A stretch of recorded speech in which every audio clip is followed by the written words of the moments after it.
On pense souvent connaître l'histoire de l'aveugle-né. C'est un miracle bien sûr, une guérison incroyable. Mais si le véritable miracle, le plus grand, n'était pas celui qu'on croit. Ce récit, en réalité, c'est bien plus que ça. C'est un extraordinaire parcours de foi, un véritable passage des ténèbres à la lumière, qui a servi de modèle pour des générations de chrétiens.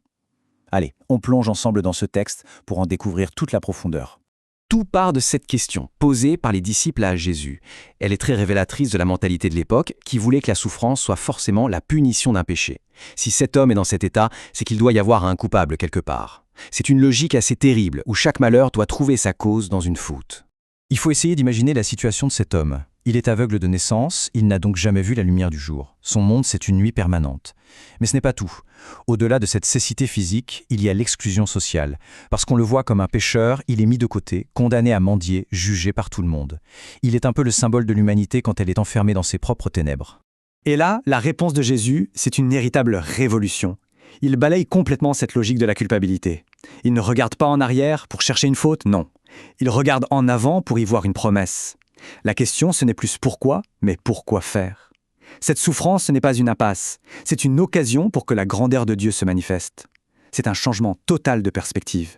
Alors, après avoir changé les mentalités, Jésus passe à l'action. Et attention, ce qu'il fait n'est pas un simple geste de guérison. C'est un acte qui est chargé de symboles. Un acte qui nous renvoie carrément aux origines de la création. Regardez bien, Jésus crache par terre, il mélange sa salive à la poussière et il fait de la boue. Ce geste n'a rien d'anodin, il est profondément créateur. Ça fait écho bien sûr au livre de la Genèse, où Dieu modèle le premier homme, Adam, avec la glaise de la terre. En fait, Jésus n'est pas juste en train de réparer des yeux, il est en train de recréer cet homme, de lui donner un départ complètement nouveau. Et puis vient cet ordre un peu étrange, va te laver à la piscine de Siloé. Le nom de cette piscine, Siloé, est la clé de tout. Ça veut dire envoyer. Donc l'aveugle, qui est encore dans le noir, doit faire un acte de confiance absolue. Il est envoyé se laver à la piscine de l'envoyé, en se fiant uniquement à la parole de Jésus, qui est lui-même l'envoyé du Père. C'est en fait son tout premier pas dans la foi. On pourrait croire que l'histoire s'arrête là. L'homme voit, tout le monde est content, fin du récit. Mais en réalité, c'est tout l'inverse. C'est à partir du moment où il voit que les vraies difficultés commencent. La guérison physique n'était que le point de départ d'un long et très difficile chemin de témoignage. Et voilà sans doute le cœur de ce récit. La foi de cet homme ne va pas grandir tranquillement dans son coin, pas du tout. Elle va être provoquée, elle va être forgée, elle va être renforcée par les interrogatoires, le mépris et même la persécution.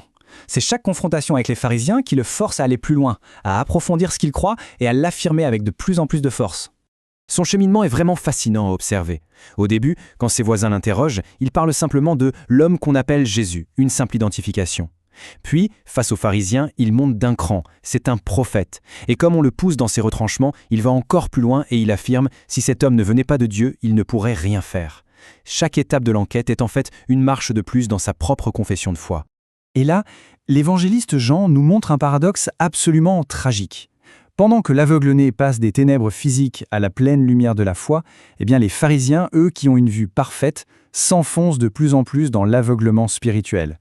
Plus l'homme voit clair, plus il refuse de voir. Leurs certitudes sont devenues leur propre prison. Et ça se termine comme on pouvait s'y attendre. Pour avoir tenu tête et pour avoir dit la vérité, l'homme est jeté dehors, il est excommunié. Il perd sa place, sa communauté. Mais c'est précisément là, dans cet exil, dans cette solitude, que l'essentiel va se jouer. Car c'est là que Jésus, lui, vient le trouver. Cette dernière rencontre, c'est vraiment le sommet de tout le récit. Jusqu'à présent, l'homme avait défendu quelqu'un qu'il n'avait pas encore vraiment vu de ses propres yeux. Maintenant, la vue physique qu'il a reçue va enfin pouvoir se transformer en une véritable vision de foi. Jésus lui pose la question directe. « Crois-tu au Fils de l'homme » Et l'homme est prêt. Tout son parcours l'a préparé à ce moment précis. Sa réponse est totale, sans aucune réserve. « Je crois, Seigneur ». Et ce n'est plus juste une reconnaissance, c'est un acte d'adoration. Le fait qu'il se prosterne, ça montre qu'il reconnaît la divinité de Jésus. La boucle est bouclée. De la boue de la terre, on est passé à l'adoration du ciel. Alors, pourquoi cette histoire a-t-elle eu une telle importance dans toute la tradition chrétienne ? Eh bien, c'est parce que les premiers chrétiens y ont vu l'image parfaite du cheminement qui mène au baptême.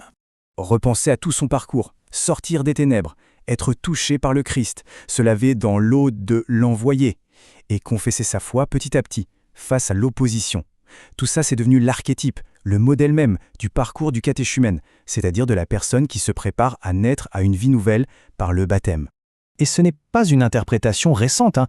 Cette citation de saint Augustin est incroyable. Pour lui, le moment où Jésus met de la boue sur les yeux de l'aveugle, c'est déjà le moment où il fait de lui un catéchumène. Le geste de guérison est déjà en soi le premier rite d'une initiation à la foi. Ce n'est donc pas un hasard si dans les premiers siècles de l'Église, l'un des noms qu'on donnait au baptême, c'était photismos. C'est un mot grec qui veut dire illumination. Le baptisé était un illuminé. Pas au sens un peu bizarre qu'on donne au mot aujourd'hui, non, mais au sens de quelqu'un qui a reçu la lumière pour voir le monde et Dieu avec des yeux complètement nouveaux. Et le plus beau, c'est que cette tradition est toujours bien vivante aujourd'hui. Chaque année, pendant le carême, ce texte de l'aveugle-né est lu lors des scrutins. Ce sont des étapes qui préparent les catéchumènes adultes à recevoir le baptême à Pâques. C'est une manière de leur montrer concrètement le chemin qu'ils sont en train de faire, un passage de l'aveuglement à la lumière du Christ. Finalement, ce récit nous laisse avec cette question, n'est-ce pas? La guérison physique, aussi spectaculaire qu'elle soit, n'a été que le point de départ. Le véritable événement, le miracle qui a tout changé dans la vie de cet homme, c'est ce cheminement long et difficile qui l'a mené seul contre tous à pouvoir dire « Je crois Seigneur ». Un parcours qui nous rappelle que la foi n'est pas une évidence, mais une vue qui s'acquiert, qui grandit pas à pas.